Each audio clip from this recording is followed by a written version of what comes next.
On va maintenant aborder l'application catalogue, donc qui est l'équivalent de l'App Store d'Apple ou de l'Android Market pour Android, assez logiquement.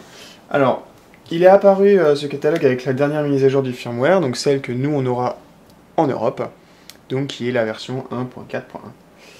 Donc, au niveau de l'interface, l'app catalogue, ça ressemble grosso modo à ce qu'on connaissait chez Apple ou chez Google.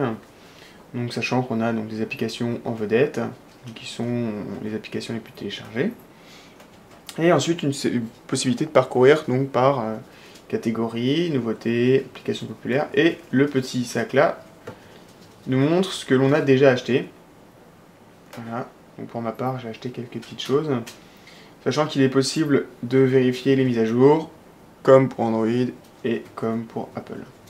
Alors, le logiciel en lui-même est vachement bien fait, c'est assez fluide, on a beaucoup de choix. Enfin, beaucoup de choix. Compte tenu de la jeunesse de l'application. Donc si on va dans Nouveautés par exemple, on voit que pour l'instant il y a... Donc il va charger un peu les applications. Donc pour l'instant il y a 875 applications. Donc 875 applications, sachant que le téléphone n'est pas encore officiellement lancé. À la sortie, il y aura déjà quelques petites choses sympas. Donc on a des jeux, par exemple Dungeon Hunter. Alors ce qui est sympa, c'est qu'on a un petit résumé, on a accès aux critiques, et surtout on a accès à plusieurs screenshots. Ce qui nous permet d'avoir un petit aperçu du jeu avant de l'essayer, avant de le télécharger. Alors pour le paiement, ça se fait de façon assez simple.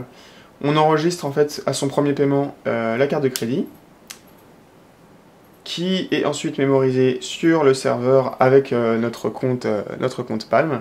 Et après, quand on veut acheter un jeu, il nous demande simplement le mot de passe, est-ce qu'on veut l'acheter, et hop, c'est parti. Sachant qu'il n'y a aucune limite, par exemple, il n'y a pas de connexion ordinateur nécessaire, si le fichier fait plus de 10 MO, etc. Tout passe par le réseau 3G ou par le Wi-Fi.